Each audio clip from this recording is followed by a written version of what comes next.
Nico, on se retrouve à bord de la 206 RC pour un nouvel épisode. Nous avons chaussé des pneus slick, des semi-slick pardon. Semi-slick. Et juste après, nous allons partir pour une reprogrammation en direct sur le circuit. Ah oui, écoute, les semi-slick, je pense que ça y est, la météo nous laisse enfin tranquille. Et pour que tu profites pleinement de ton nouveau châssis, c'était indispensable de pouvoir les monter. Alors pour la technique, c'est du Nankang NS2R. C'est pas le haut de gamme du semi-slick de chez Nankang. On verra déjà la diff. Hein. Mais voilà, ils ont déjà l'intérêt, si tu veux, d'être très rigides et de permettre de bien profiter des améliorations châssis qu'on a fait. Et juste après, on passera à la reprog. Évidemment, si on augmente le grip de la voiture, il va te falloir un peu plus de chevaux. Donc on va augmenter un petit peu les performances de ton moteur. Et aujourd'hui, ce qui va être intéressant, c'est que je vais pouvoir t'expliquer comment fonctionne un calculateur moteur d'origine. Et bah écoute, c'est parti. Moi c'est Pierre, bonjour à tous et bienvenue sur Asso West. Bon les amis, avant de poursuivre la reprog de cette 206 RC, un petit mot sur le sponsor du jour. Vous souhaitez acheter un véhicule d'occasion, comme d'habitude, pensez à vérifier son historique sur Car Vertical, regardez ça. Alors voici cette Peugeot 508, on voit juste ici qu'elle a été accidentée. On va aller voir ce qu'il en est d'ailleurs dans la section dommages avant de regarder les photos. Le premier accident a eu lieu en février 2019 pour un coût de réparation estimé à 18 000 € quand même. Un accident qui a eu lieu en Belgique. Donc là on peut voir qu'il y a eu l'intérieur de toucher, sûrement les airbags qui ont explosé, avec le pare-choc avant. Et un deuxième accident en février, toujours en 2021 cette fois. Justement les photos elles sont après ce deuxième accident. Alors le pare-choc a sûrement dû être démonté pour partir en carrosserie. Là on peut voir que ça a été légèrement abîmé, le plastique a blanchi légèrement. Sur les autres photos, on a même l'usure des pneus. On arrive à la partie qui nous intéresse, le pare-choc avant. Et là on peut voir que c'est légèrement déformé, donc ce véhicule a bel et bien été accidenté. On le voit un peu mieux juste ici. Il y a quelques impacts à droite à gauche que nous montre le garagiste, juste là. La calandre est cassée, les jantes sont abîmées, il y a un trou dans le pneu. Bref, vous l'avez compris, ce véhicule a été accidenté, mais il suffit de lui remettre un pare-choc et on ne s'aperçoit de rien. D'où l'importance de vérifier l'historique du véhicule que vous allez acheter sur Car Vertical. Ça vous évitera bien des surprises et surtout des problèmes. Et en plus, avec le code RASTO20, j'ai réussi à vous avoir 20% de réduction. Bon alors Nicolas, nous sommes sur le circuit de l'Oéac, comme d'hab. Alors comme d'hab, mais là il fait beau. Oui c'est ça, là il fait beau, la météo est avec nous, les pneus slick commencent à chauffer. Ouais.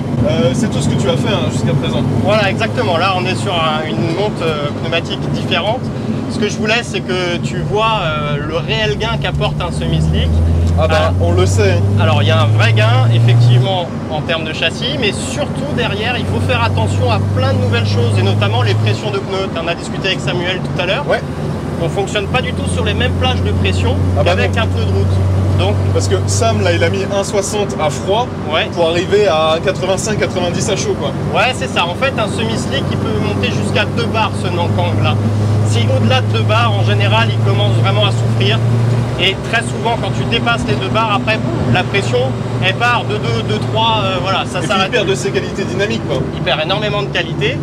Et surtout, une fois qu'il a chauffé, ton pneu, il ne reviendra plus jamais dans ses bonnes plages d'utilisation. C'est comme si ta gomme avait bouilli, en fait. On va éviter. On va éviter. Alors, il y a un autre truc qui est important, c'est bien faire attention entre l'avant et l'arrière. Tu sais qu'on a déjà beaucoup parlé de la répartition du poids sur cette voiture. Ouais, carrément. Et donc s'il y a plus de poids à l'avant qu'à l'arrière, évidemment ton pneu va chauffer davantage à l'avant qu'à l'arrière. Donc là nous étions sur une répartition quasiment 50-50. Tout à fait. Malgré tout ça reste une traction. Ouais. Les pneus avant servent à accélérer, à freiner, à tourner. Et donc forcément ils vont chauffer. Plus de contraintes, ouais. Et voilà. Donc on va pouvoir à un moment donné dissocier la pression de départ à l'avant de la pression de départ à l'arrière. Et souvent on met un peu plus de pression dans les pneus arrière parce qu'ils vont moins chauffer au fur et à mesure des sessions. Donc toi tu penses qu'avec des semi-slick et le temps que nous avons aujourd'hui, on peut améliorer de combien grosso modo? On a déjà vu ici 3 secondes. D'ailleurs avec les Clio, on avait un petit peu comparé cette évolution-là. On peut entre 2 et 3 secondes. Ah quand même. Ouais. Sur un aussi petit circuit c'est pareil.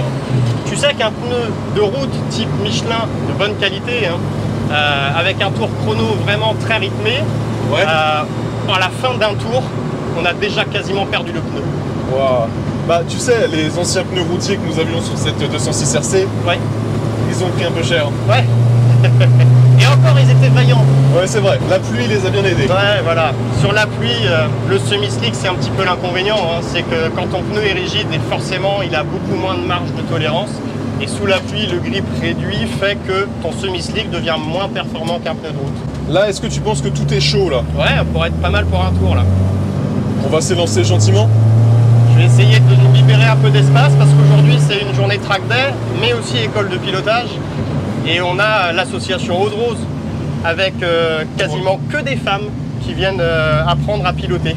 Qui ont vaincu un cancer en fait. Voilà, l'intérêt de cette association, c'est ça, c'est d'aider les femmes à se réinsérer dans le milieu sportif par l'automobile.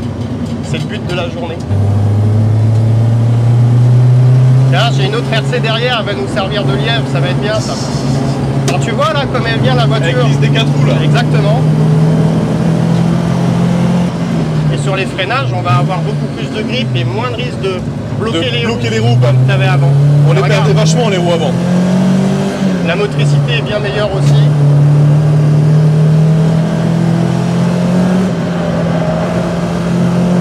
Allez, la ligne d'arrivée est juste là. Allez, c'est parti. C'est parti.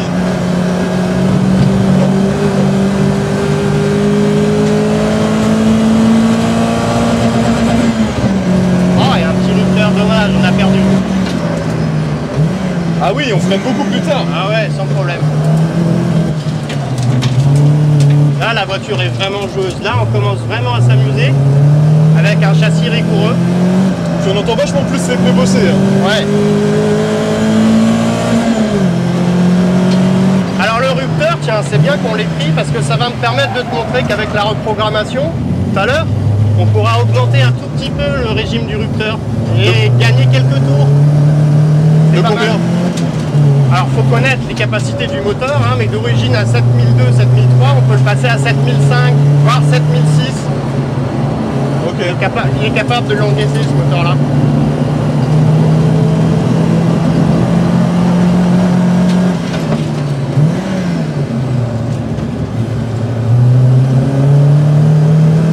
C'est fou qu'elle glisse vachement plus de l'arrière. Ouais, elle communique beaucoup.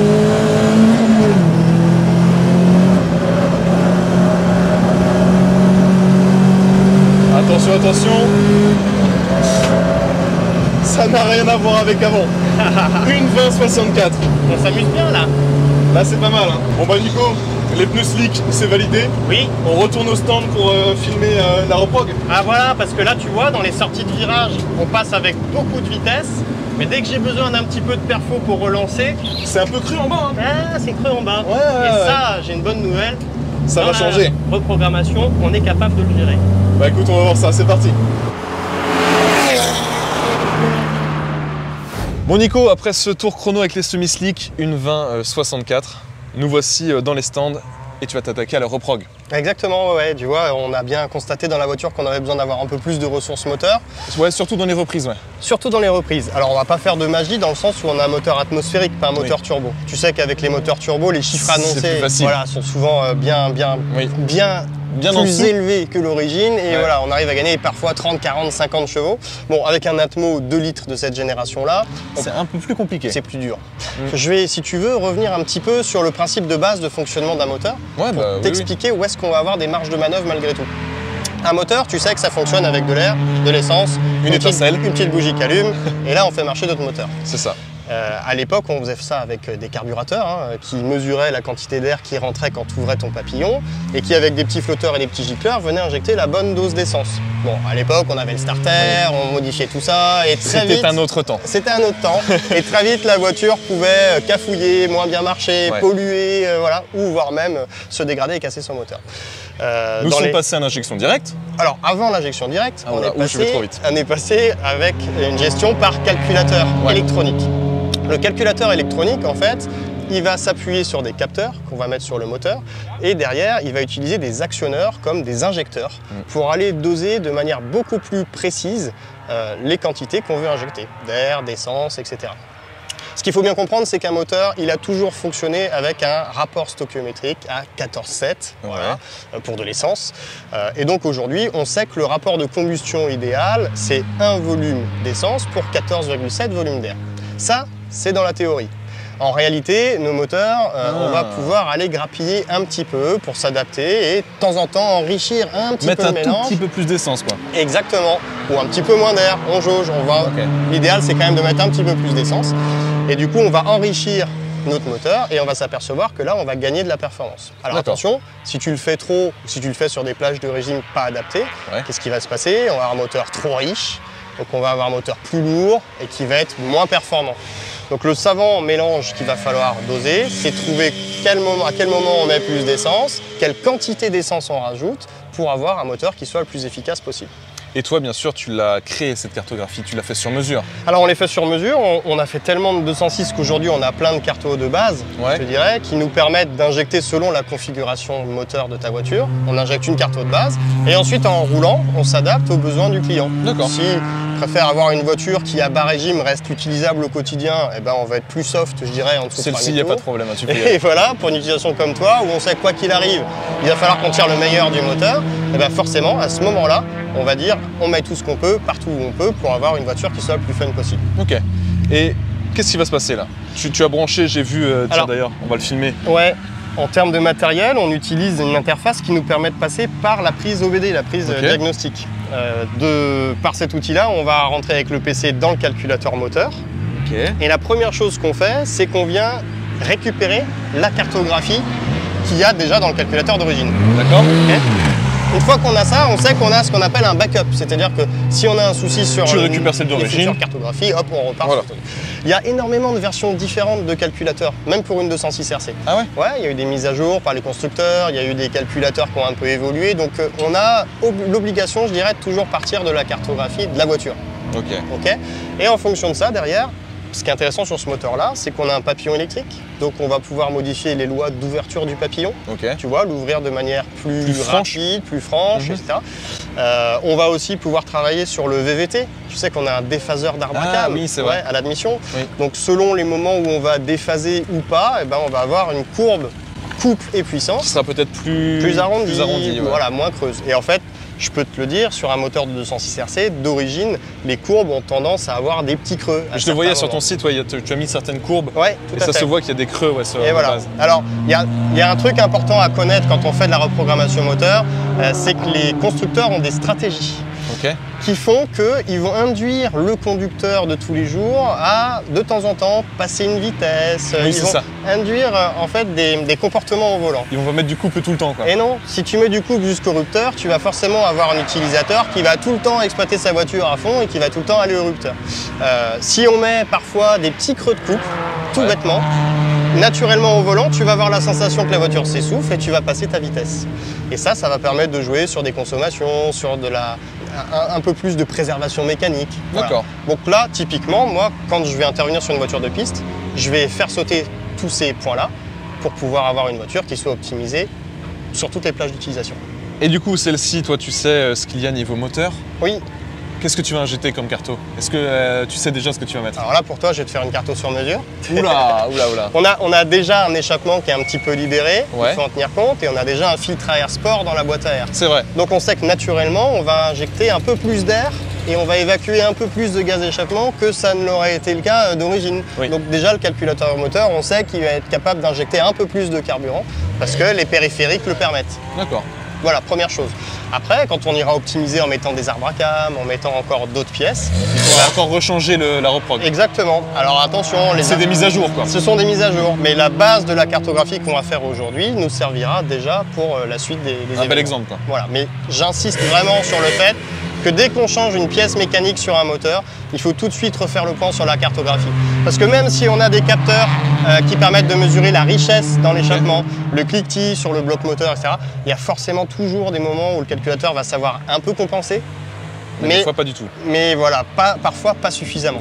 Et là, on se retrouve avec des risques de casse moteur. Et on a malheureusement pas mal de clients qui arrivent aujourd'hui avec des 206, S16 ou RC, avec des gros problèmes moteurs. Et quand on creuse un peu, on s'aperçoit que les cartographies ont été mal faites. Eh ben écoute, en tout cas, c'est bien d'avoir fait ce petit point reprog. Parce qu'au final, c'est vrai qu'on entend souvent des gens dire moi j'ai fait un stage 1 et tout. Tout à fait. Mais on sait pas trop à quoi ça correspond. Enfin, ils ne savent pas trop à quoi ça correspond. Non, et aujourd'hui, nous, on a quand même la volonté de toujours faire une cartographie sur mesure. Donc pour moi, c'est important d'avoir ton ressenti au volant. Bah, on verra. Et et on va faire des mises à jour de cartographie en fonction de ce que tu vas me dire. Tu vois, si tu me dis tiens là j'aurais aimé qu'elles soient un peu plus péchues, là j'aurais aimé que jusqu'au rupteur on ait un peu plus de puissance. Je suis pas magicien. Non, mais ce qui est dans le moteur, on va pas le changer. Mais par contre, l'agrément de pilotage, on va pouvoir le peaufiner pour que tu sois content de tout ça. Je te dis déjà un petit indicateur. Plus de couple sur les reprises en sortie de virage. Bah, ça tombe bien, ça c'est pas forcément compliqué à faire. Bah voilà, je suis pas exigeant. Donc comment ça se passe? Alors écoute, je vais ouvrir mon logiciel ici. On vient choisir le modèle de calculateur 206RC, tu vois ici. Ouais. On va lancer l'application et là, la première chose qu'on va faire, c'est télécharger la cartographie de ta voiture. Donc faut le mettre au contact. On met le contact, on passe par la prise diagnostic. Et une fois qu'on va avoir lancé ça, derrière, on va télécharger la cartographie et on l'ouvrira avec un autre logiciel pour pouvoir la modifier. Donc ça y est, ça c'est les données extraites du calculateur. Ouais, je voulais te montrer cet écran-là déjà parce que ici, on a exactement ce qui est écrit dans le calculateur moteur. Et ce que je veux te montrer, c'est que c'est un peu du chinois pour moi. Inexploitable, mais pour moi aussi. Hein, je te cache pas. Là, bon, voilà, on peut essayer d'aller exploiter ça, mais franchement, on perdrait énormément de temps. Et ça a déjà été fait par l'éditeur du logiciel. Donc, en fait, on va gagner un petit peu de temps et on va pouvoir ressortir de cette version. Regardez un tableau ici qui va centraliser toutes nos données. Ici, ce sont les données d'injection. Donc, là, grâce à ce qu'on appelle un driver, on est allé chercher uniquement les données d'injection. Et si je veux faire une visualisation 3D, hop, j'ai juste à faire comme ça. Et j'ai ta cartographie d'injection qui est déjà ici visible, tu vois. C'est vrai qu'on voit déjà les creux là au final. Eh ben, t'as raison, regarde, si on regarde la plage de régime, à quel endroit le creux a été créé ici par Peugeot, c'est exactement 4500 tours minute. Ouais. C'est le moment où la voiture... C'est pile où là on a envie d'un peu plus. Exactement, donc là on incite le conducteur à passer sa vitesse. S'il a envie de jouer, il va juste passer ce régime-là et après on va repartir dans des courbes de cartographie un peu plus agressives. Exactement. Donc là, ce qu'on va faire, c'est qu'on va venir lisser légèrement la courbe ici et tu verras que sur la courbe au banc, la courbe de couple et de puissance, on aura lissé cette espèce de creux pour avoir une voiture plus agréable. Et bah écoute, c'est parti. Donc qu'est-ce que tu fais là du coup? Alors on va revenir dans le fameux tableau ici avec les chiffres. Ok. Hop, et je vais essayer de retrouver... Alors, on avait une visualisation en 3D et moi j'aime bien travailler en 2D, pardon, c'est là. Et en fait, les creux qu'on a vus tout à l'heure, on va pouvoir... C'était à 4005 environ. Ouais, moi je vais les retrouver à peu près dans ces zones-là. Voilà, tu vois, ici. Ah, le voilà. J'ai un creux ici, par exemple. Et bien tous ces petits creux-là, je vais venir y rajouter des valeurs, modifier mes temps d'injection. Et grâce à ces temps d'injection-là, on va avoir des injecteurs qui vont débiter un petit peu plus longtemps sur cette plage. Exactement. Et évidemment, ça va se traduire dans le comportement du moteur. Deuxième chose qui est intéressante à noter ici, c'est qu'on va avoir tout ce qui est allumage. L'avance à l'allumage, ça date depuis les tout premiers moteurs thermiques. On sait que plus on met d'avance, et normalement, plus notre moteur va être performant. C'est ça. Bon, jusqu'au moment où on va créer du cliquetis. Et si on crée du cliquetis, on détruit notre moteur. Bon, l'avantage des calculateurs électroniques, c'est qu'ils ont un capteur de cliquetis sur le bloc, donc ils peuvent nous préserver un petit peu des risques d'avoir trop d'avance. Mais on sait que les quand même jouer un tout petit peu, parce qu'ils doivent prendre des marges de sécurité, j'imagine. Exactement, et c'est là qu'on va jouer un tout petit peu, c'est qu'on va augmenter de 1 ou 2 degrés, voire 3 degrés sur certaines plages d'allumage. Si jamais on passait à l'éthanol, par exemple, on pourrait augmenter beaucoup plus. Oui, parce que la combustion n'est pas la même. Exactement, parce que c'est un carburant qui réagit différemment. Donc on pourrait se permettre d'augmenter davantage. Là, ici, ta voiture a elle aussi quelques petits creux notables. Alors, il faut savoir que l'allumage, quand tu fais des creux dans les courbes d'allumage, tu as aussi une réaction moteur qui est assez flagrante. Donc là, c'est pareil. Si tu me dis, je veux avoir une voiture plus soft à bas régime et plus vivante à haut régime, je vais adapter ma courbe d'avance à l'allumage en fonction de tes besoins. Bon, là, en l'occurrence, tu m'as demandé du couple partout. Donc forcément, l'allumage derrière va nous permettre d'aller chercher des plages de couple un peu meilleures. Surtout, du coup, tu sais à bas régime. Ouais, tout à fait. C'est là qu'on va jouer. Après, on a encore d'autres tables, mais ça, je vais les garder pour moi parce que c'est secret. C'est secret, d'accord. C'est quoi? Tu peux juste en parler vite fait sans Alors, montrer? je t'en ai parlé tout à l'heure, le déphaseur d'Arbracam. On sait qu'on peut piloter en continu le déphasage d'Arbracam des 206RC. Donc, on peut venir un tout petit peu plus déphaser à certains moments pour créer du croisement au niveau de nos soupapes. Ce qui permet quoi? d'aller chercher un peu de perf. Des fois, quand on est un petit peu bloqué avec juste de l'injection et de l'avance, quand on va travailler sur le déphasage, on récupère un petit peu de potentiel moteur encore. Donc il faut, mais là, c'est beaucoup de temps. Là, c'est plus pointu. Ouais, c'est du temps de développement. On a vraiment tâtonné, cherché, essayé jusqu'à trouver les bons réglages. Donc c'est pour ça que là, je vais rester un peu plus discret. On ne dévoie pas le coin champignon. Quoi, ouais, c'est ça. Comme les petits vieux. Exactement.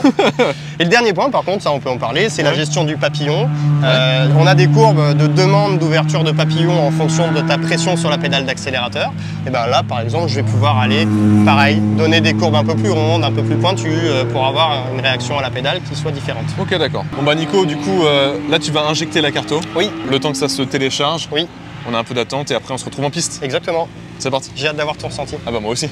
Bon Nicolas, nous voici à bord de la 206. Oui. Ça y est, la reprog est injectée, tu as pris ta valise, enfin ta valise. On appelle ça toujours une valise d'ailleurs. Une valise de diagnostic. Toujours. C'est vrai que vu que ça ressemble plus à une valise, on pourrait l'appeler différemment. La tablette de diagnostic. Alors là, l'objectif. Qu'est-ce que tu vas regarder dessus là? Ouais, on va regarder si les modifications que j'ai faites n'ont pas pu créer de problèmes qui pourraient porter préjudice au moteur. Ça, c'est déjà la première chose. On va aussi pouvoir enregistrer un petit peu certaines données pour voir si ma carto est bien ajustée, et notamment la richesse qu'on va lire via la sonde lambda, pour regarder sur les plages de régime s'il n'y a pas des moments où on est peut-être trop riche ou au contraire pas assez riche, ce qui permettra de faire une évolution de ta cartographie si besoin est. Donc là, qu'est-ce que je dois faire concrètement moi? Alors là, dans un premier temps, ce que je demande souvent aux clients, c'est de rouler comme ils rouleraient tous les jours. Oups. Et ça me permet moi déjà de survoler un petit peu les plages d'utilisation, je dirais entre guillemets normales. Et ensuite, on mettra un peu plus de rythme quand je te le dirai. D'accord. Et on pourra regarder si ça suit bien partout, là où j'ai fait des modifications. Et je voulais te demander, par exemple, tous les centres de reprogrammation là, qui refont des cartes moteurs, comment ça fonctionne? Je crois qu'ils l'envoient quelque part, ils font quoi? Comment ça marche? Ouais, écoute, il y a plusieurs principes de fonctionnement, mais la majorité des enseignes qu'on connaît aujourd'hui font appel à des motoristes qui ne sont pas à côté de la voiture. Donc en gros, ils achètent une carto qu'ils revendent après? Exactement, ouais. Alors certains vont faire plusieurs mises à jour en communiquant avec leurs motoristes, d'autres n'auront pas forcément le temps ou la capacité de le faire, donc les voitures vont rouler avec des cartos génériques. Tu peux retrouver plusieurs voitures identiques avec des cartos identiques, pas adaptés. Mais du coup, est-ce que ça sert à quelque chose de faire ces cartos si on modifie rien à côté, si on ne prend pas le temps de voir si ça correspond? Encore une fois, ça va dépendre de l'utilisation que tu as de la voiture. En fait, il faut coller aux besoins du client, comme je te disais tout à l'heure. Si c'est une voiture qui va rouler tous les jours pour aller au travail, tu ne vas pas faire la même cartographie que si c'est une voiture qui fait uniquement de la piste. Non, c'est sûr. Donc, il faut bien cerner avant tout l'utilisation du client. Et en fonction de ça, on va adapter la cartographie. Donc, dans les centres dont tu me parles, là, effectivement, il y a peut-être un peu moins de flexibilité sur l'ajustement final de la carto. Mais au final, c'est plus aussi au client de faire attention dans quel centre il va et de voir comment elle est suivie. Ouais, voilà, après je suis pas là pour faire plus de pub pour l'un ou casser du sucre sur le dos de l'autre, au contraire. Non, bien sûr. Majoritairement, ils font tous bien leur travail. J'ai même vu certains centres qui font un passage au banc avant, un passage au banc après, et qui pendant les passages au banc font des logs avec un outil de diagnostic et l'envoient à leur motoriste, tu vois. Donc c'est quand même assez poussé. Même si le motoriste n'est pas sur place, il a quand même un petit regard sur ce qui se passe dans la voiture. Mais évidemment, il ne pourra pas affiner le comportement au volant avec le client. Alors que moi, là, j'ai le motoriste dans la voiture. Quoi. Ouais, c'est ça. Bon alors, du coup, qu'est-ce que je fais là? Continue à rouler. J'ai regardé vite fait, il n'y a pas de défaut qui remonte dans le calculateur, donc ça, c'est plutôt bien. Tu disais tout à l'heure que ça pouvait peut-être faire plus de bruit. J'ai pas plus l'impression là. Alors, c'est surtout sur les pleines charges que tu vas l'entendre. On verra ça tout à l'heure alors. Ouais. Voilà, donc là j'ai lancé mon enregistrement des valeurs. J'ai sélectionné les courbes que je veux regarder et tu vas pouvoir rouler au bon rythme, au rythme circuit. Là, ça y est? Ouais, c'est bon.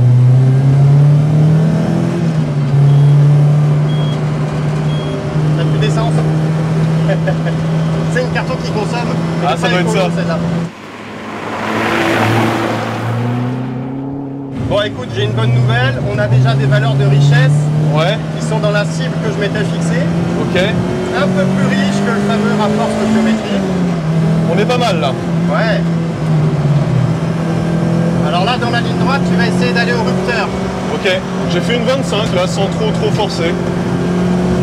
5 secondes de mieux que ce que tu disais. Oui, là on avait fait une 24. Ok. Alors, Ouais, c'est bon. qu'est-ce que tu regardes là? Là, je regarde la richesse, essentiellement la richesse.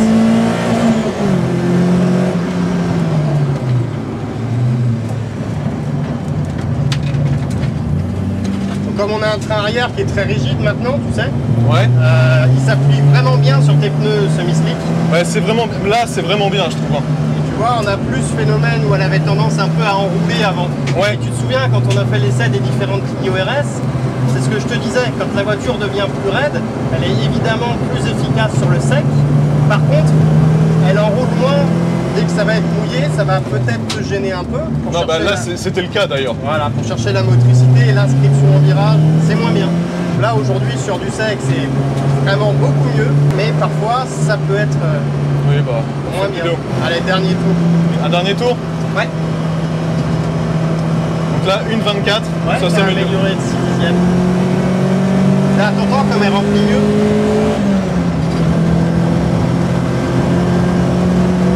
Là, à track, on l'entend qui sonne bien à 5005.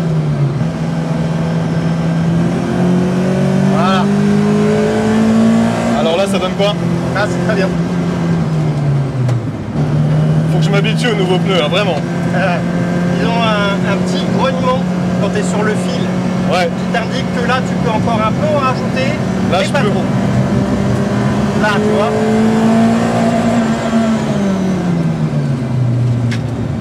Tiens, alors tu vois, par contre, ton rupteur, je l'avais normalement décalé à 7005, mais il est toujours à 7000. Il faut que je regarde. Il y a peut-être un petit paramètre qu'il faut que je modifie encore. Bon, j'ai pas vraiment cherché la perf, mais on va voir ce que ça donne. Encore 6 dixièmes de gagné, tu vois. Une 24,2. Ouais. Donc du coup, Nicolas, qu'est-ce que je dois faire là? Bon bah écoute, là déjà on va faire un tour de refroidissement, après c'est quelques tours de circuit un peu rapide. Moi je vais refaire une toute petite mise à jour juste par rapport au rupteur. Ouais. Mais si on s'amuse à regarder un petit peu, tu vois, grâce à mon enregistreur, là je peux voir les courbes de ce qu'on a parcouru de ce qu'on a lu pendant le tour de circuit. Et en fait, finalement, toutes les valeurs sont plutôt bonnes. Tout à l'heure, je te parlais du rapport stoichiométrique à 14,7. Ouais. Bon, dans la théorie, si on veut enrichir un petit peu, là tu vois, j'ai tourné plutôt avec des valeurs de lambda à 0,85 au lieu de 1. C'est là qu'on vient chercher en général la meilleure performance. Ok. Ça dépend d'énormément de choses et c'est pour ça qu'on a besoin de faire du sur-mesure. La position de ta sonde lambda par exemple sur la ligne d'échappement, Ça va changer aussi, peut j'imagine. te donner Oui. une lecture différente. C'est pour ça que c'est vraiment important de faire des essais dynamiques. On ne peut pas juste faire une carto comme ça, même sur un banc, entre le banc et la réalité. Bah, Là, c'est on a différent des entre un écarts. circuit et le banc, oui. Exactement. Une bonne carto sur mesure, c'est ce qu'on vient de faire là. tu C'est ce vois. que j'allais te dire. Et derrière, on peut même aller le revalider sur un banc si tu veux pour avoir une bonne valeur. Mais là, on a déjà une bonne idée de ce qu'on a fait. En tout cas, pour moi, c'est beaucoup mieux, je trouve. Déjà, les pneus qui améliorent énormément le comportement de la voiture. Mais surtout, j'ai l'impression que dans les relances, là, juste ici, ça y est, on n'a plus l'effet trop de creux. Ouais, ça tu l'entends bien en fait, elle grogne davantage. On a un moteur qui est plus plein et sur un Atmos, ce qui est agréable, c'est qu'on l'entend tout de suite, quoi, tu vois. Ouais. Ça résonne, ça bourdonne, ça sonne bien. Alors il y a un truc qu'on n'a pas abordé, Ah. mais on me le demande de plus en plus, faire du pop and bang. Ah oui. Ouais, on a trouvé la solution pour pouvoir faire un peu de pop and bang. Alors évidemment, il faut avoir la ligne d'échappement adéquate, hein, mais on peut aussi modifier un tout petit peu la carto sur une zone pour permettre au lever de pied d'avoir un peu de paix dans l'échappement. La question qui vient aussi souvent, c'est est-ce que c'est bon ou pas bon pour mon moteur? Alors, Écoute, c'est pas j'ai très bon. J'ai envie de te dire que voilà, c'est un peu anti-mécanique. Non, c'est pas conçu pour. aujourd'hui, on a quand même des technologies de matériaux, et même en 2004, hein, Ouais. on a des technologies de matériaux qui peuvent accepter d'avoir un peu de pop sans dégrader ton moteur. Des Bon, bah, moteurs pour 200 000 qui font du pop and bang et qui n'ont pas encore cassé une soupape. On verra pour celui-là, mais bon, pour l'instant, c'est pas mon truc. C'est juste du fun. Ouais, voilà. Bon, Nico, on le sait, des tours chrono, ça se fait avec le même pilote, dans les mêmes conditions. Oui, C'est pour ça que tu as repris le volant oui. pour vérifier si cette carto est plus performante. Ah bah là, déjà, elle est plus performante. Ça, Ah bah. je suis convaincu. Non mais ça, on le sait. Ouais, la sortie des stands, ah c'est fun. Je suis content content parce qu'on t'a fait un châssis aux petits oignons avec les slicks. Les semi-slicks, là, c'est vraiment agréable à exploiter. Oui, parce qu'on l'a pas dit, mais tu avais travaillé le châssis au final. Le châssis, le freinage, on commence à voir les évos qui vont bien pour se marrer. Et en fait, on se marre vraiment, là, c'est cool. Bon, là, il y a la seule différence avec le chrono de tout à l'heure, c'est que la piste a bien chauffé. Ouais. On a du soleil, il n'y a pas beaucoup de vent, donc il va falloir composer avec ça. Tu vois, en fait, ce que je t'expliquais dans le pilotage, il faut essayer de faire jouer l'arrière au maximum pour préserver les pneus avant, c'est toujours le même sujet. Donc tu lâches l'accélérateur par moment. Ouais, alors là j'accentue un petit peu. Et en fait, l'idéal c'est de trouver le bon fil avec un équilibre avant-arrière qui soit le plus efficace possible.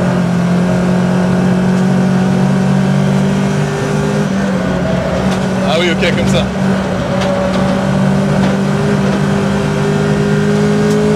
C'est parti depuis 8 secondes.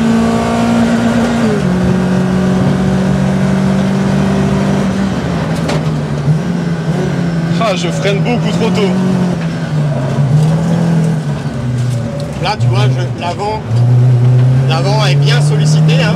C'est la température de piste. Faut être le plus fin possible avec le volant. Et avec les freins aussi, du coup.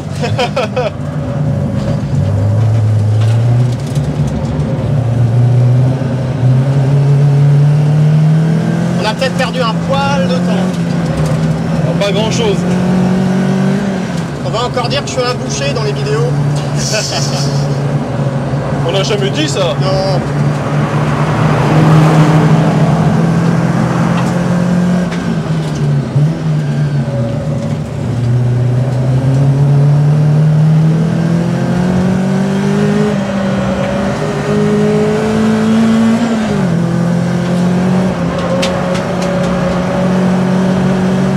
Ça c'est bien ça, putain. On a gagné une seconde. Ah, tu vois, Une 19,01. malgré notre blocage, tu vois, c'est pas mal. Donc grosso modo, non c'est même plus que ça, on a gagné quasiment 1 seconde 20, 1 seconde 30. Ah oui, une 19,01. Ouais. On va faire quelques jaloux parmi nos clients qui roulent aujourd'hui. Bon bah Nico, merci en tout cas pour cette reprog. Ouais. Et puis les semi-slicks Et les semi-slicks. qui là, apportent aujourd'hui. énormément. Ouais, voilà, aujourd'hui on a un bon combo. Les semi-slicks t'ont apporté un vrai grip supplémentaire et du coup la La reprogrammation t'a reprog permis. qui justement permet d'exploiter tout ça au mieux quoi. Exactement, ouais. Un gros châssis c'est bien, mais comme on le disait au début, hein, d'abord on freine, ensuite on tient dans le virage. Et après, à on la réaccélère. fin, on réaccélère avec un bon moteur et une bonne cartouche. Bon, c'est quoi la suite des opérations? Allez, prochaine étape, l'arceau de sécurité. Une 1901, ça commence à pas trop rigoler, donc on va mettre un arceau dans cette voiture, histoire d'être en sécurité. Et peut-être qu'on va améliorer un peu la rigidité du châssis aussi, on verra. Bah écoute, on verra tout ça. Tout ça, il y a un jeu intéressant à faire avant et après de poser un arceau. Tu lèves ta voiture avec un cric avant de poser l'arceau. Tu essayes de fermer ta porte, tu ne peux pas. Ça accroche, donc ça veut dire que ta pièce se déforme. Tu mets ton arceau, tu refais la même chose et tu ouvres et tu fermes ta porte sans problème. Ça, je trouve que c'est un indicateur intéressant sur la déformation de ta caisse. Bon bah, On le fera si tu veux. bah écoute, on le fera, ouais. Bon bah Nico, c'est déjà la fin de cette vidéo, j'espère qu'elle vous aura plu. En tout cas, n'oubliez pas de vous abonner et d'activer la petite cloche de notification. Rejoignez-nous sur tous nos réseaux sociaux, Facebook, Instagram et Snapchat, sinon vous ratez des choses. Et puis nous on vous dit à très vite sur Asso West. À bientôt. I walk alone in this fight. I do this for my people, tryna make us all unite. And if you want war, I got utility at nights. Scared of nobody, my only fear is Christ.